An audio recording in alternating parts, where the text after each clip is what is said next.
So next we move towards the study of concentration units. Concentration units हम ऐसी solutions या mixtures के लिए यूज़ करते हैं जिनमें दो या दो से ज़्यादा substances present हो. यूजली हम दो substances के mixtures के लिए concentration units को study करते हैं. Now हमारे पास solution के अंदर दो components हैं, एक है solute और एक है solvent.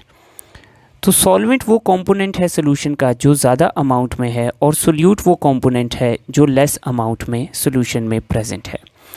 सो अब हम ज़्यादातर सोल्यूट की कॉन्सेंट्रेशन को फोकस करते हैं.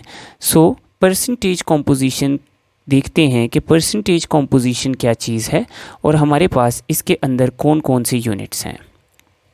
तो परसेंटेज कॉम्पोजिशन बेसिकली ये चीज़ है कि आपके पास सॉल्यूशन के अंदर सोल्यूट की कितनी परसेंटेज होगी. तो अगर आप सोल्यूट और सॉल्वेंट को ऐड करके सॉल्यूशन बनाएं तो उसमें सोल्यूट की क्या परसेंटेज होगी उसको हम कहते हैं percentage composition. Now percentage composition 4 types की हैं. सबसे पहली है मास बाय मास परसेंटेज. तो मास बाय मास परसेंटेज क्या है? It is the percentage by mass of solute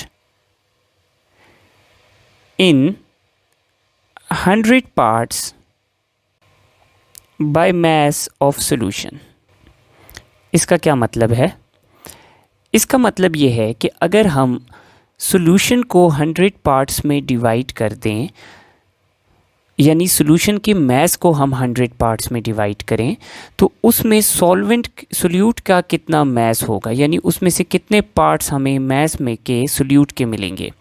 तो फॉर एग्जांपल हमारे पास है 5% NaCl वेट बाय वेट. हम इसको मास बाय मास या वेट बाय वेट भी कहते हैं. तो इसका मतलब है कि हमारे पास 5 ग्राम्स NaCl होगा. किस चीज़ में? 100 ग्राम्स ऑफ सोल्यूशन में. सो सोल्यूशन अगर 100 ग्राम्स है तो उसमें NaCl क्या होगा? 5 gram. So this will make 5% weight by weight NaCl solution. Now अगर हमने इसमें से सॉल्वेंट का मास कैलकुलेट करना है तो mass of solvent is equal to mass of solution that is 100 grams minus mass of solute that is 5 grams. So इसमें solvent का मास हमारे पास होगा 95 grams. Now the second percentage composition unit that we have is mass by volume percent. It is percentage by mass of solute in 100 parts by volume of solution. इसका मतलब है कि अगर हम सॉल्यूशन के वॉल्यूम को 100 पार्ट्स में divide कर दें तो उनमें से हमारे पास सोल्यूट के मास के कितने पार्ट्स होंगे, तो इसको कहते हैं मास बाय वॉल्यूम परसेंटेज. ये यूजुअली तब यूज़ होता है जब हम एक सॉलिड सोल्यूट को लिक्विड सॉल्वेंट के अंदर डिज़ोल्व करें. तो for example if we have 10% glucose mass by volume, so इसका मतलब ये होगा कि हमारे पास ग्लूकोज का मास होगा 10 ग्राम्स.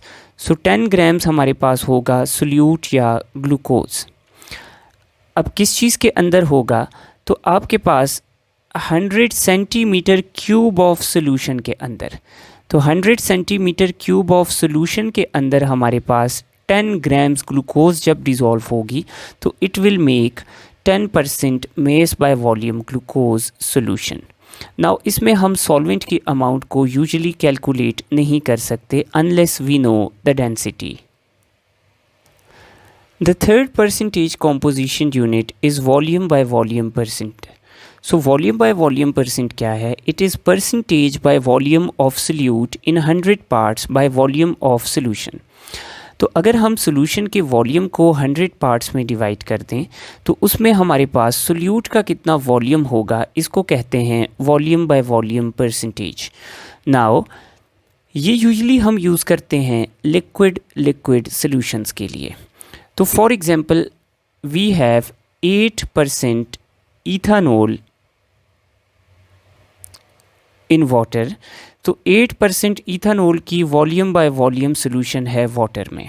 सो इसका मतलब ये है कि हमारे पास होगी 8 सेंटीमीटर क्यूब ऑफ इथानॉल या सोल्यूट,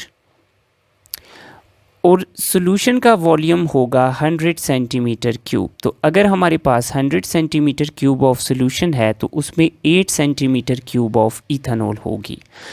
नाउ इसमें हम वॉल्यूम ऑफ सॉल्वेंट को भी कैलकुलेट कर सकते हैं। तो सोल्यूशन का वॉल्यूम है 100 सेंटीमीटर क्यूब, उसमें सोल्यूट का वॉल्यूम है 8 सेंटीमीटर क्यूब, तो टोटल हमारे पास 92 सेंटीमीटर क्यूब सॉल्वेंट या वाटर आ जाएगा। The next is percentage volume by mass. So ये बहुत ही अनकॉमन यूनिट है, वेरी लेस यूज्ड यूनिट है। It is the percentage of volume of solute in 100 parts by mass of solution. तो अगर आप सोल्यूशन के मास को 100 पार्ट्स में डिवाइड करते हैं तो उसमें हमारे पास सोल्यूट के वॉल्यूम के कितने पार्ट्स होंगे, इसको कहते हैं volume by mass. So for example हमारे पास 10% मीथानॉल की सोल्यूशन है वाटर के अंदर, और ये सोल्यूशन है वॉल्यूम बाय मास। सो इसका मतलब ये है कि हमारे पास 10 सेंटीमीटर क्यूब ऑफ सोल्यूट यानी मीथानॉल प्रेजेंट है।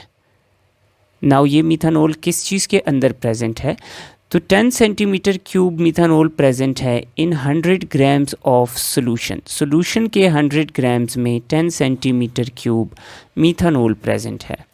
नाउ जब तक हमें मीथानॉल की डेंसिटी नहीं पता तो हम इसके अंदर से सॉल्वेंट की अमाउंट को कैलकुलेट नहीं कर सकते।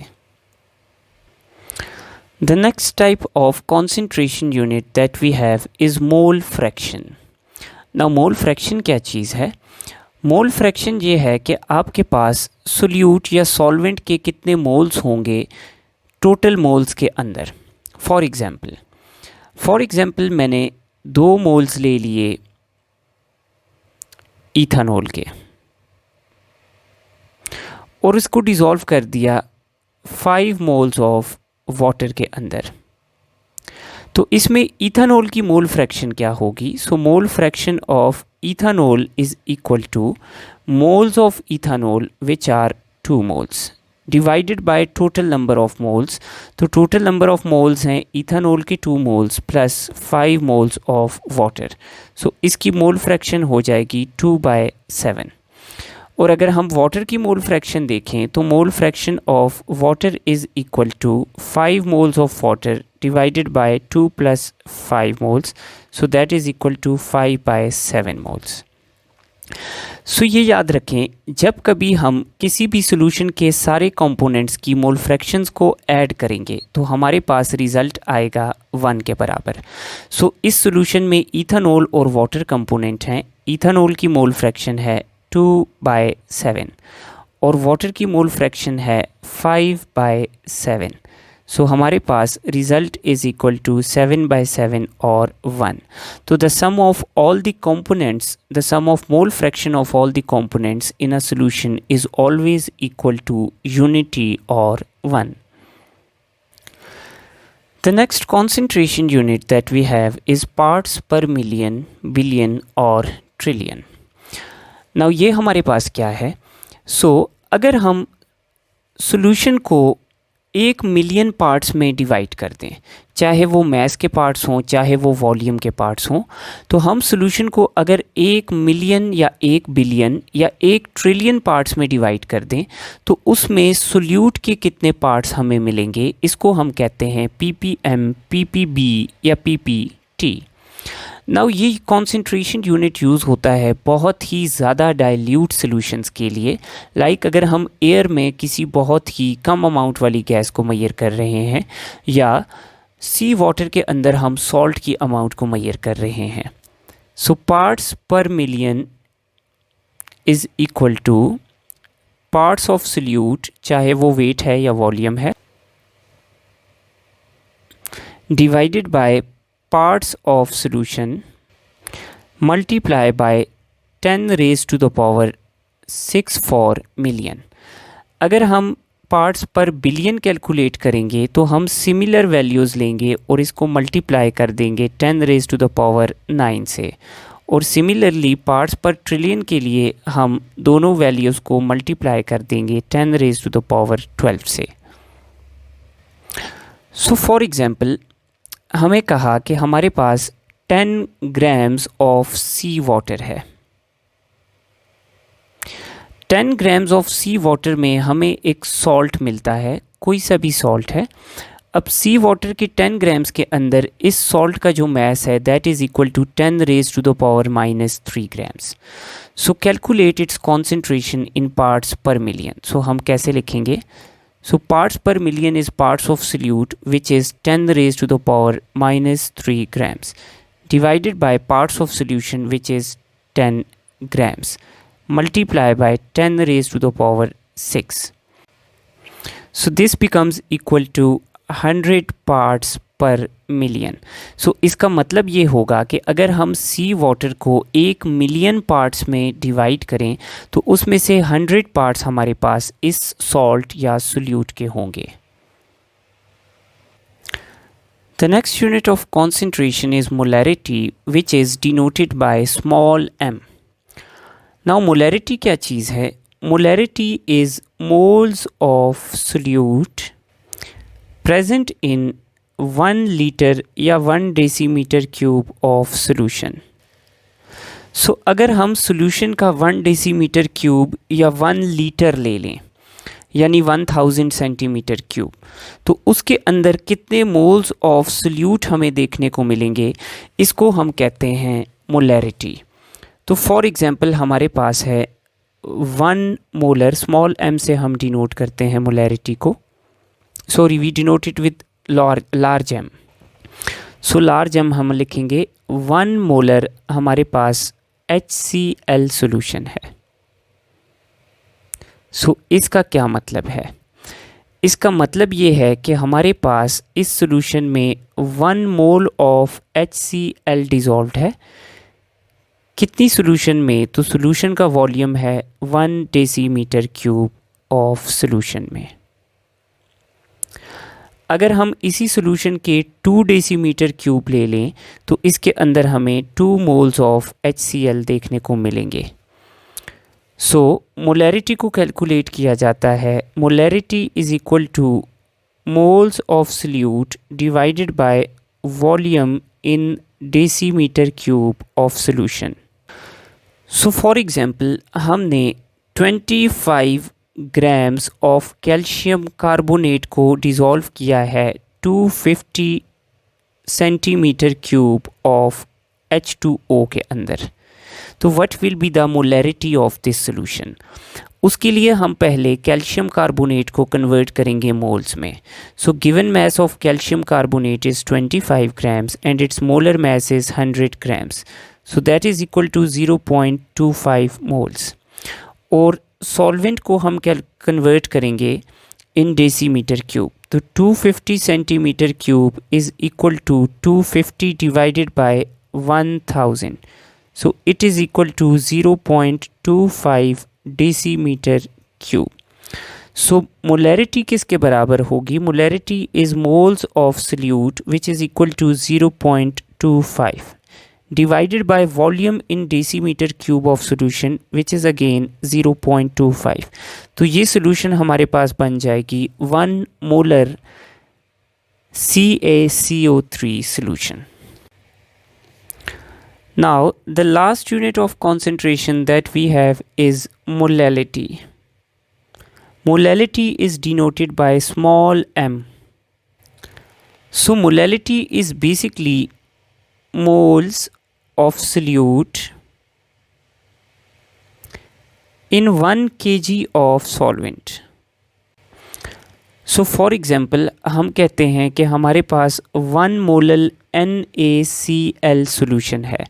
तो इसका क्या मतलब है? तो इसका मतलब है कि हमारे पास NaCl का 1 मोल डिज़ोल्व्ड है। 1 मोल ऑफ NaCl 58.5 ग्राम्स के इक्वल है। तो 1 मोल या 58.5 ग्राम्स NaCl डिज़ोल्व्ड है किस चीज़ के अंदर? 1 kg या 1000 ग्राम्स ऑफ सॉल्वेंट के अंदर। नाउ अगर हम इसको मोलैरिटी के साथ कंपेयर करें तो ये ज़्यादा डाइल्यूट है, क्योंकि मोलैलिटी में हमारे पास जो सॉल्वेंट है वो हमने किलोग्राम्स में लिया है और सॉल्वेंट का जो हमने मैस लिया है वो सिर्फ सॉल्वेंट का लिया है। जबकि मोलैरिटी में अगर हम देखें तो मोलैरिटी में मोल्स ऑफ सोल्यूट हम लेते हैं किस चीज़ में, डेसीमीटर क्यूब ऑफ सॉल्यूशन में। जबकि मोलैलिटी में हम मोल्स ऑफ सोल्यूट लेते हैं सॉल्वेंट के अंदर, तो इसमें वॉल्यूम के अंदर सॉल्वेंट प्लस सोल्यूट दोनों शामिल हैं, इसमें सिर्फ और सिर्फ सॉल्वेंट शामिल है। तो मोलैलिटी में सॉल्वेंट की अमाउंट ज़्यादा है, therefore 1 molar solution is more dilute compare to 1 molar solution. और सेकेंडली 1 मोलर सोल्यूशन में दोनों तरफ मैसेज इन्वॉल्व हैं जो टेम्परेचर से अफेक्ट नहीं होते, सो मोलैलिटी टेम्परेचर से अफेक्ट नहीं होगी। जबकि मोलैरिटी में सोल्यूशन का वॉल्यूम इन्वॉल्व है जो टेम्परेचर से अफेक्ट हो सकता है, so molarity is affected by temperature. So now we are asked कि हमारे पास 49 ग्राम्स ऑफ H2SO4 है, इसको हमने डिज़ोल्व कर दिया है in 100 grams of water as a solvent. What is the molality? तो मोलैलिटी के लिए हम सॉल्वेंट को कन्वर्ट करेंगे मोल्स में, तो given mass is equal to 49 और molar mass of H2SO4 is 98। So हमारे पास H2SO4 के 0.5 मोल्स आ गए। और मोलैलिटी कैलकुलेट करने के लिए सॉल्वेंट को हम कन्वर्ट करेंगे किलोग्राम्स में, तो 100 grams is equal to 100 divided by 1000 kilograms, so it is equal to 0.1 kg। So molality is equal to moles of solute which are 0.5 divided by mass in kilograms of solvent which is equal to 0.1. So this solution is 5 molar solution.